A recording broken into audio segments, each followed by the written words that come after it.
Welcome to Overcaffeinated and Unfiltered, where the energy is high, the opinions are hotter, and nothing's off limits. No scripts, no filters, just two generations with way too much caffeine. So grab your favorite flavor and let's get into it. Welcome back to the podcast. Today we do have a special guest. I feel like it's our first special guest because Casey and Colin don't really count as special. They don't count. So, do you want to tell us who you are? I'm Ashton, Trinity's best friend. She's my bestie. How did you and Ashton meet? We don't even know.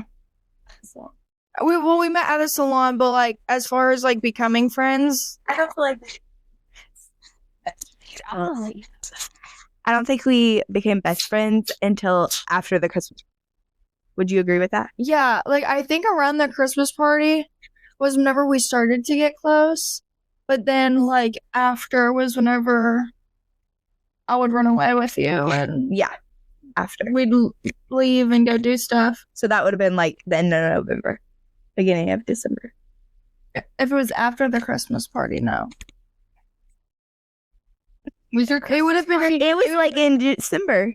Yeah, the but you beginning. said end of November, Oh. beginning of December. Oh, okay. So it would have been end of December, beginning of January. Okay. But it was before Christmas.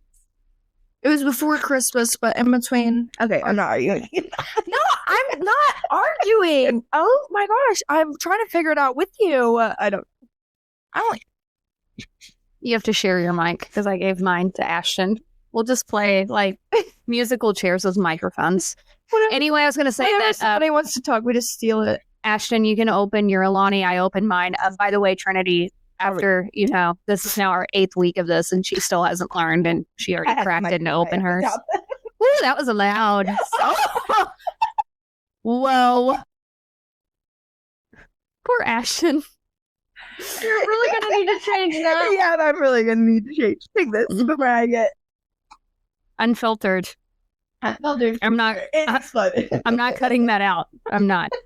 We don't got anything. It's okay. Anyway, yeah. Okay. I've heard a lot about Ashton from Trinity, of course, because you all are besties. So the main things I know about Ashton. What are you doing? Doing now. This is a train wreck. This episode is bad. We've already.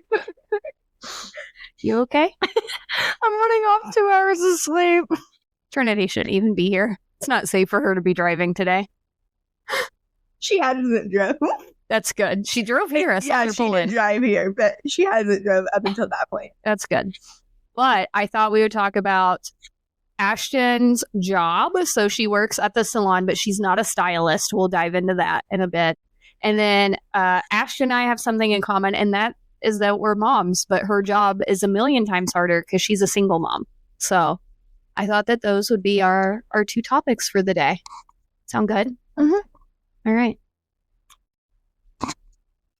Yeah. So Ashton, you work at T Salon. Tell us what you do. Yeah, I run their social media, and I also do various other things like ordering products, that kind of stuff, whatever I can do to help. And that's about it. All right. So running social media for a salon. I've ran social media for companies in the past. I worked at a digital marketing agency. I don't miss that for anything in the world. It's not for the week. It is not. It is not. Trinity, I'm getting to this question, but Trinity and I actually got our first negative comment on a podcast episode. I didn't tell her about it, so she's hearing about it now. It was some spammer, no profile. Maybe he said something about we didn't have microphones, which clearly we do, and that not everyone needs a podcast. And I was like, F you, buddy. And then he was like, it made me chuckle though, or something. No, that one I kept. He was fine. Oh. We have 2 different. Yeah, that you're. I feel about. Yeah, no, the other one I just straight up deleted it. But that's what you can do when you're doing social media for yourself. Bye.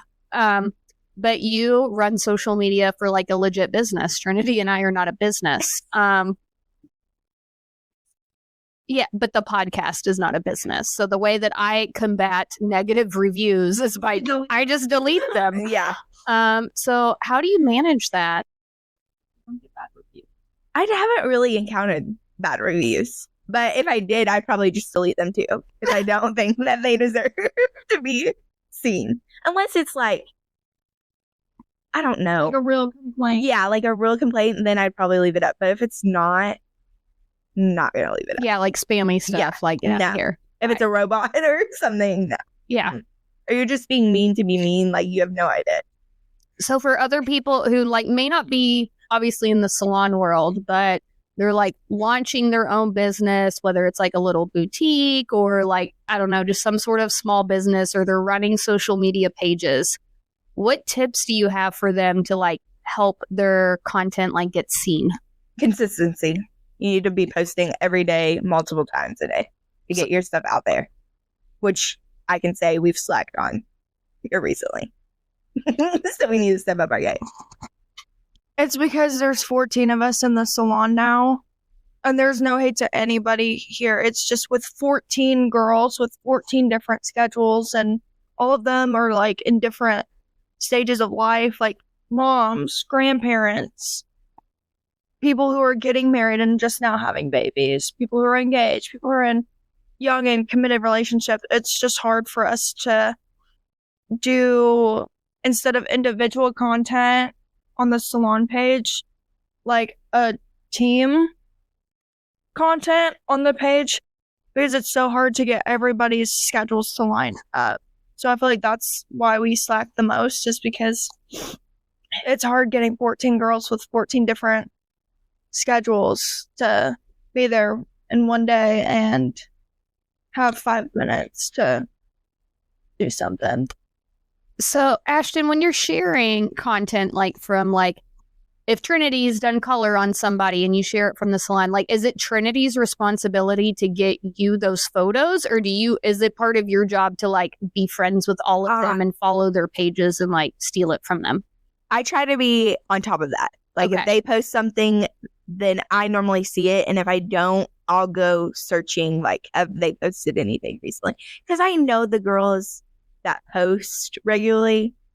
So, and I feel like Trinity is one of those people. And then there's a few others that'll post on like their pages. And then I go seek out that content and reshare it on our salon page. Okay. So none before I'm staying. Well, you guys are super close though. Yeah. But But with the other, other girls, I do follow their pages and I see them quite regularly. Yeah. When I get to work in the morning, I start laundry and do a few other things, and then I get on my laptop, and that's one of the first things I do is like check on everybody's page to see if they've shared any content recently. so that's just part of kind of like your routine. Yeah. So I guess the biggest tip then, like you shared, is just consistent posting as often as you can. I think Yes. it's like the algorithm, like how that works. Like the more consistent you are, the more it pops up on your feed. I feel like I talked loud enough if I did. Yeah. It probably can. And then I also feel like what you're posting, know your audience, what you want to attract. So like with Trinity, she wants to do haircuts and colors. So we try to focus your posts on that. Mm-hmm. Yeah. Whereas like Julie's really into extensions. Extensions, Yeah. yes. Because I had extensions from Yes. Julie. Yes. Yeah. She's very into that. If you Yes. need her, hit her up. Yeah. Oh. Awesome. So transitioning to the other part of your life, which is probably the, by far the biggest. part. Yeah. So tell us as much as you're willing to share about like your kids. Yeah. I have 2 kids, Hazel and JC. They're 8 and 6. Both of them have special needs. Hazel is autistic nonverbal, and JC is autistic, and she has Eka coli or something like that. I don't really know how to say it. Yeah. But she repeats things that she's heard on shows or like from other people. Okay. And they're in school, but they both kind of just go part-time-ish, right? Hazel goes full days, Okay. and JC is working until 4 days. Okay. So we're hoping that she'll be full days by the end of the school year. So then when we go back, we can stay on full days. Awesome. Yes. But then they have like therapy and things like that you take them to, right? They both have occupational therapy once a week for an hour, and then they have speech 30 minutes once a week but they also get therapy at school too. Okay. That's So they're getting school or therapy in school and then outpatient too. lots of support that way. Yes. Which is needed because you do this all on your own, right? Yes. I do it all on my own. I actually live with my parents, but I'm their primary caretaker, and their dad is not really involved. Yes, because he doesn't live around he does here. not live around here. He lives out of state. Trinity Murray. Let's get it together. Yeah. So how do you balance, your girls being in school, one of them working to full days, getting them to OT and speech therapy, and working at the salon? It's very hard to balance all that, but it's very good that they're super close by. I am at the salon, which is at the bottom of the hill. They are at the top of the hill. So I can just, if they need me, I'm there, which there have been cases like that where they've needed me and I've ran up the hill to get to them. Not ran, but drove. Clarify. Yeah. I would not run. No, I wouldn't have that. But we also have a great support system at school. Like, they're great. And that's, I try to balance it, but it's not easy. Doing it all yourself. You have to, I enjoy the time at the salon because it gets me out of like the mom mindset where I'm worried about the girls all day. Because if I was just sitting around, I'd be worried about them all day. Yeah. So that helps to have like other people. And it's also hard because not many people relate to my situation where I am a single mom and they do have special needs. Mm-hmm. We're like, yeah, they're single moms, but not special needs. Mm-hmm. Yeah. Even my friends that have special needs kids, they're not single moms. Yeah. Or if you have friends that are single moms, their kids aren't special needs. So it's a hard. Yeah, because you kind of have two different unique situations at play here. Yes. So let's break it down a little bit. What is one thing that you wish like more people understood and gave you grace about when it comes to being a single parent? Probably the most is like not guilt tripping me when I do need a break. I feel like when I do ask people for help, which is not very rarely because I don't like to ask for help. Yeah. But when I do, it's like, why do you need that time away? Yeah. Because like with me, because my husband's here. So like the other night, like my mom wanted me to go to like Walmart and the dollar store and stuff. And we were gone for like an hour and a half. Yeah. But no one guilt tripped me over it. Like now, sometimes I do wish like, because there's been times where like I'm in a book club and it's on Friday nights and like people will phrase it to me and be like, oh, is Casey going to keep Charlotte? And I'm like, he's not a babysitter. Like he's her father. Like no one asks me every day, like, oh, are you keeping Charlotte today? I'm like, I'm her mom. Like, no. That's not how it works. Yeah. But yeah, like you definitely need that time. And it's harder because you don't have, someone, the other half at home to just like dump them on like I do. Yeah. Be like, I'm going to be gone for a little bit. I'll be back. Yeah. And then, I mean, it kind of ties into that too, because I'm sure it's harder, one, to find people who can do it and people that you trust to leave your kids with because they do have special needs. So what's like, how does that work? My mom and dad are very good about helping when they have the time to. So they help a lot. And my grandma wants to help. And JC can stay with her. But with Hazel has aggressive behaviors. And I'm just not comfortable with leaving her with my grandma. Grandma's okay with it, but I'm like, nah. We're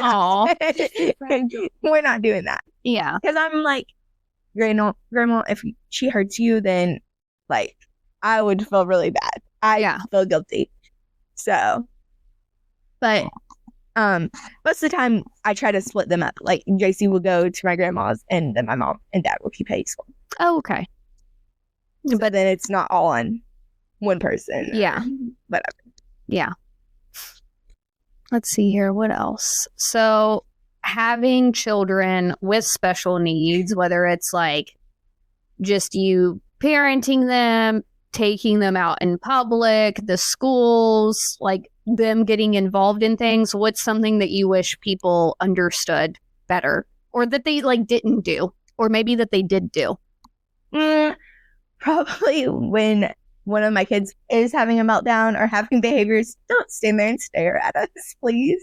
Like, I know, like, and some people want to help, and I'm like, that just opens a whole, like, can of worms, too. Like, I don't really need your help right now. Like, I have handled it now for, like, 6 years with Hazel. She was diagnosed at, like, 3. She's about to be 9. So I've handled it for a while with her. So, like, I am pretty good about calming her down, but I don't need you to stare at me and be like, what is wrong with your child? Like, and there's nothing sometimes even wrong. You know what I mean? Saying, like, sometimes she's just overstimulated and doesn't want to be there. But we've got to go into Walmart to get milk or whatever we need. Yeah. But probably that, staring, or maybe just being more open-minded about it. Like, it's not, I feel like we've saw the news here recently about how it's terrible and it's ruining families. Yes. And I just don't believe that's the case. No. I couldn't imagine my life without my 2 kids. And I think they're perfect the way that they are. And so just maybe be a little more open-minded about situations and not just think that they're terrible and I'm ruining their life. Well, and obviously you're not gonna, most of the time you can't just look at a kid or somebody and be like, oh, they have autism. Right. So I think she like understands, like, of course, like not everybody in public is gonna understand what's going on in the moment. But instead of being like, oh, she's not parenting her kid, her child's acting that way, like, why is her kid acting like that? Like, instead of doing that, be like, oh, I hope they're okay. I hope that this is, handled and that she can calm down because you don't know what's going on. There was one instance at the zoo, because we go to the zoo a lot. We have a membership and the girls love it. And there was one instance at the zoo, a mom walked by and she was like, oh, she's having a temper tantrum. And I was like, okay, you don't even, like, you weren't there in the beginning, so you don't even know what happened to get us here. And Hazel, she's one of those kids, she gets very hot, and that makes her super frustrated. And so it was a very warm day. Yeah. And she was very... sensory overload. Yes, sensory overload, and she was, like, just done.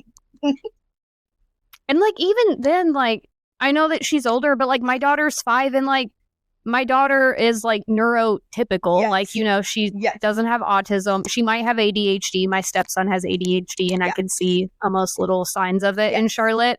But I mean, she still throws massive fits where I'm like picking her up and carrying her out of stores. Like that's typical for children in general. I just wish people had a little more grace in those situations. Yes. Like that doesn't make the kid a bad kid. No. Every kid acts like that. Like you're saying, every kid acts like that. Yeah. Well, not all comments need to come out of people's... Yeah, if you can't say nothing nice, then don't say shit at all. Shut your mouth. We've learned that on Facebook recently. Yes. Nasty people. All right, I'm trying to think of... I have one. Oh. It's back on. So... this probably kind of plays into like a previous question, but what is something about autism specifically that you wish people knew more? Because I know we've had some talks where, some people don't really know how to go about being around a child with autism. Because they don't understand, where they are level-wise, I guess. So what is one thing you would want people to know more about? Well, to that they don't know how to interact with them. They're just a normal kid. Mm-hmm. I will tell you, my brother's girlfriend, she was very hesitant when she first came around. She didn't, even say you, but this case just sticks out in my brain. She was very hesitant to interact with my kids because she didn't know how to interact with them. Mm-hmm. She didn't know if it would be different or not. And we were just having a talk a couple weeks ago, and she was like, it's not any different than any other kid. She was like, I just sit on the floor and play with them. If they're playing on the floor, I interact with them, talk to them. Even if, like with Hazel, she can't talk back. She's nonverbal. Not that she can't. She just chooses not to, because we've heard her talk before, but she just chooses not to. But she also has a speech device, like an iPad to use too. Okay. But, and my brother's girlfriend, she's like, they're no different. They're literally just like any other kid. Just try to interact with them, and you might be surprised how they interact back with you. There's been a few times where I've definitely been surprised, just because, not that I would ever think that, your kids aren't smart, but I feel like there's a whole stigma around autism, and every child is different too. Even with autism. There's different types of autism as well, and it's different in everybody. So there have been times where, like, JC has, like, really shocked me, and I'm just like, not that I didn't think she was smart before, but I'm just like, and we've talked about it. Your daughters realize so much more. Oh yeah, than we think. JC is very hypersensitive to emotions. Mm-hmm. She is very well aware of emotion. At 6 years old, I tell the doctor all the time, I've never saw a 6-year-old be that aware of emotions. Like, she knows when you're mad, she knows when you're angry, she knows when you're sad, and she will let that affect her to a point where it causes her anxiety. Mm-hmm. Yeah. It's heartbreaking sometimes. It's heartbreaking sometimes, yes, but it's very sweet at the same time. And we've ran into things recently. Hazel's going through a spike in behaviors right now. And we've ran into things recently where, like, I haven't been able to interact with JC because I'm trying to keep Hazel safe. And JC's like, it's all my fault, Mom. And I have to be like, no, JC, it's not your fault. I just have to help Sissy, and then I can play with you. I promise. I'll get to you. But I have to help Sissy. So that's one of the things that's hard, that it's just one person. You don't always have that second person there. And this one is probably my last question that I can think of. But and this ties into everything else too, but as far as other people's perspectives on autism, if you could change one thing about how, like, the average person perceives autism, or, like, I don't know, I guess, like, their opinion and, like, thoughts on autism and, like, the people around them with it, what would you change about that? Well, like I was talking about earlier, I feel like what's in the news right now is very negative about autism. They're hoping that they can come up with a cure by September. And I just don't think that that's something that, I don't know that it's a curable disease. Mm-hmm.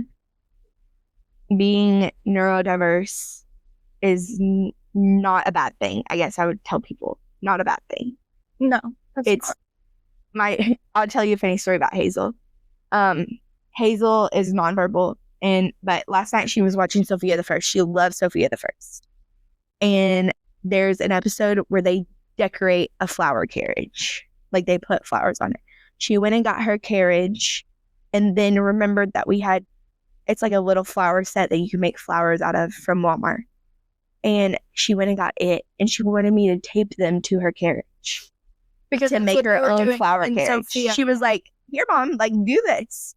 And I was like, okay, I get what you're saying now. Because at first I was like, what are we doing here? But then I put all the dots together. So maybe just not think of it in such a negative perspective. I can't even talk now. Thank you. Yeah. Not thinking it in a negative perspective. I can't even talk. Perspective. Why can't I say that word? But just, there's good in all kids. Mm-hmm. Neurotypical, neurodiverse, whatever. There's good in all kids, and everybody has their strengths and their weaknesses, even as adults. Mm-hmm. So I would just say, be more open-minded. Yeah. And I love that we had you on today, because even though we're not blown up by any means, and we only have a few people that I feel like chime in on different platforms, you never know who's listening. and you never know who needs to hear what it is that you're talking about. You never know who needs to hear your story because they're currently living that same story or similar to. Yeah. So I definitely think it's great that you're so open and being willing to talk about some of the personal things in your life, because I know it's not always the easiest. Definitely not. And April is also Autism Awareness Month. So It was It was perfect. say that again.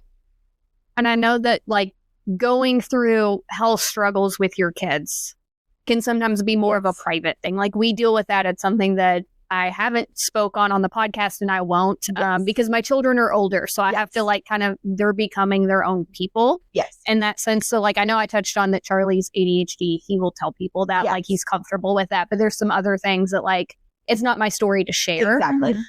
So that's why I didn't come off the bat, and I waited for you to open up about your kids being special needs, because I know that that can be very personal to share. It has taken me, I would just say that I recently just shared about it. I hadn't shared about it until recently, probably a month ago, that I made some posts sharing about it.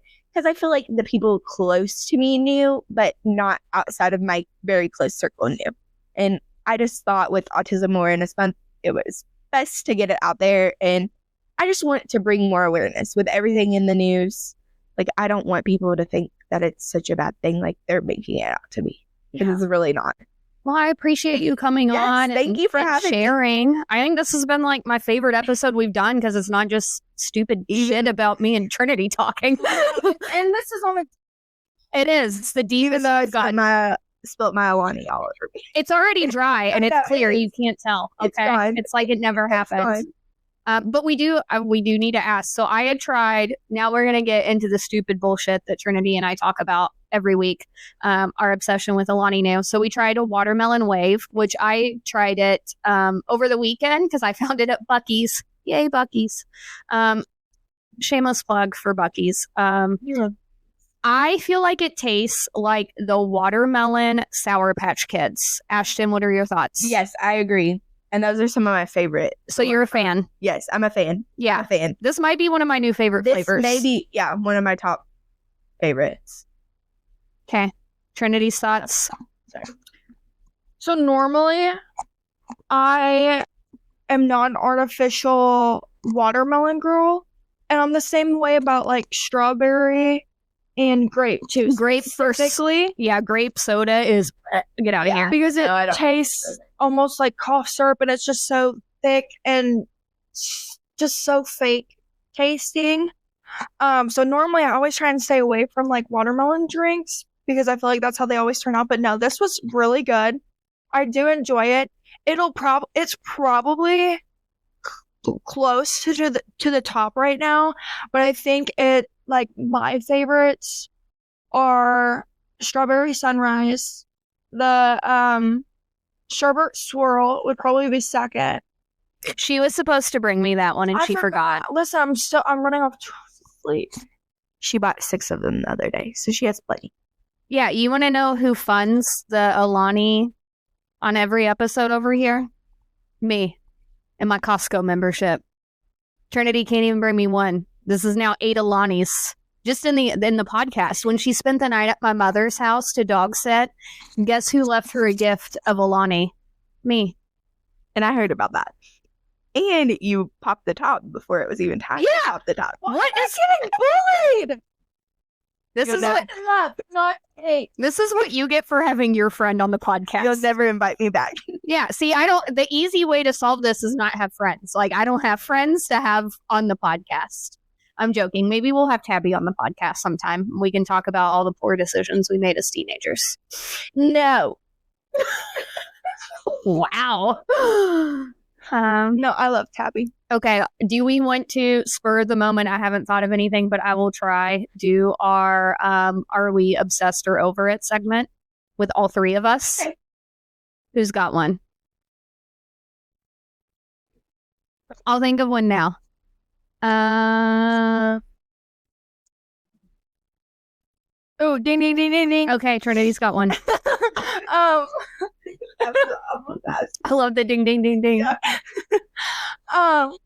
So like it made me think of it because I had a knockoff pair of like the Birkenstock sandals. Yeah. And previously I did have like Birkenstock sandals, which I didn't pay for them. My grandma got them for me, like used off Facebook. Always with the Marketplace. 20-minute backstory. But speed it on. I didn't like either one of them.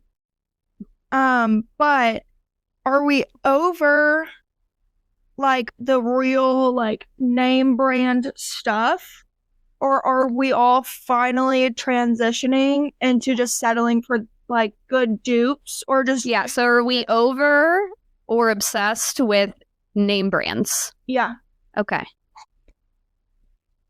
I'm over it. Yeah. If I can find a good dupe, I'm gonna pay for that. I'm also team dupe, and I'll save it for another podcast episode. But I have found so many amazing makeup dupes at Dollar Tree with their Be Pure brand. Yeah, that's what I've seen. Because I like to look up Dollar Tree dupes. Yeah, that's me too. I get obsessed with them, and then I go to Dollar Tree and I buy all of them. Like all of my makeup now, minus my foundation.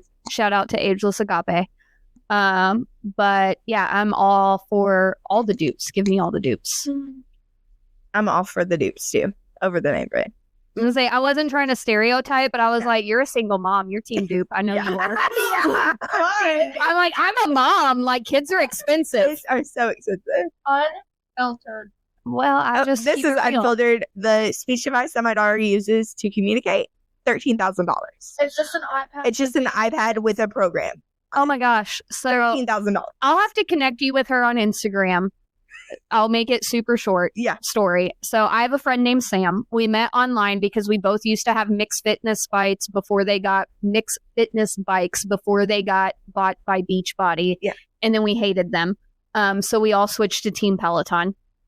But so Sam and I just became friends online through that. But both of her sons are autistic, and she is a huge like autism advocate. Yes. She has an Instagram account for it, but she shares about like the devices. Yes. But she makes all sorts of awesome clothing. Like she runs her Oh. own clothing brand called Cam and Row. See, that's what I. And it's like hats, patches, but she even has like Yeah. she has like downloadable stuff too for the Oh, yeah. device. I don't know what they Yeah, are, but yeah. yeah. So I'll have to like send you'll you have her to profile. Send that to me. Yes, Yeah. please. And she has like a little group chat that she does just for like autism moms Oh, to like love that. connect. So I think that you Yeah, and her that'd be great. could be online besties. Yeah. Sam is great. That'd Love you, Be Sam. great. I don't think you've ever listened to this, but I'm going to send you a message now.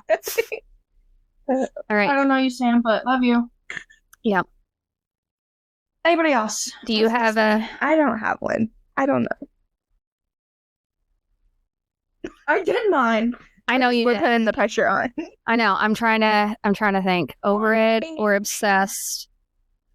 Okay. Over it. I know you did. That was a did. good one. That was a too. good And I one, felt too. like I had one before you talked, and now I forgot it. I didn't need the whole backstory, though, I don't think. Trinity always has to share a backstory. I'm an overshare. That's why these episodes end up being like an hour long, and my house is never. You did quit. She did. She quit. That's why we got to wrap this up, because it's too dead. Yes. Okay. So my over it or obsessed with it is like social media in general. I'm trying to figure out a way to like break up with it. Like, yeah, I don't know that I can, but I like. I'd love to give it a shot. Yeah, so not that it helps because now it's just a different app instead of the social media apps, but Trinity introduced me to Finch, and I have it on there as like my goals now to like not be on social media as much. And I do feel like I get more done during the day, but I'm just kind of like over the scrolling. And I deleted a bunch of the apps that like I didn't use. So like I don't have TikTok on my phone. I don't have that stupid Lemon 8 thing. Oh, dogs uncensored. Put your feet down. Gross. I'm covering them. Yeah, your toenails aren't even painted. Ew. Oh my god, where's my legs on my toenails? Okay, so yeah, how do you all feel about all the social media apps? Do you stick to just a few? Do you have all of them? How you feeling? I have most of them. I feel like for me, it would be so hard to disconnect from social media due to the fact that I am technically a small business Yeah, owner. like you have to have it So- for your job. If I didn't have social media, I would have no way of marketing because, like, I know most of the stylists that I work with, whenever they first started out, you know, like they put up the flyers and stuff, but I don't feel like anybody pays attention. We don't have 40 minutes. So without social You're media, either over I it or would- you're obsessed with it. That's it. One or the other. What are you? 50. That can't be. I'm obsessed with it. Yeah, you are. And I feel like I have to be obsessed with it because that is my job. Yeah, that was a tough question. And I have to be on there. But I will say that I stick to Facebook and TikTok. Those are like my top two. Yeah. Everything else I don't really care I would say Instagram is my top. Oh, see, I can't get into the salon Instagram account because But I don't even think we have me personally. Instagram is like the channel that I scroll and waste time on. we definitely do have a salon Instagram, but someone else set it up and we can't figure out the password. Yeah, I or the tag it email. every time I get my hair did. Well, and I also is Salon Gordon. I feel like for you too, though, like Instagram is a mix of not only just Instagram but also like TikTok for you. Yeah, that's, You don't get that's on the old TikTok. people TikTok. Like I don't get on actual TikTok. I watch the TikToks after the TikTok people post them to their Instagram. After the TikTok people post the TikTok that they made on TikTok to the Instagram platform from the TikTok people. Yeah. So You know, much. Oh my Graham. gosh. All right.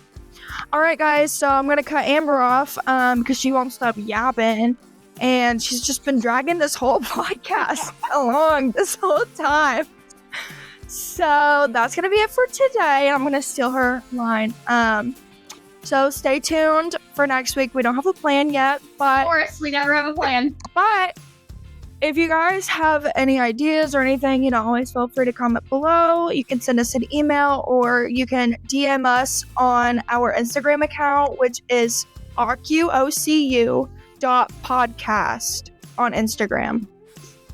That's it, folks. Bye!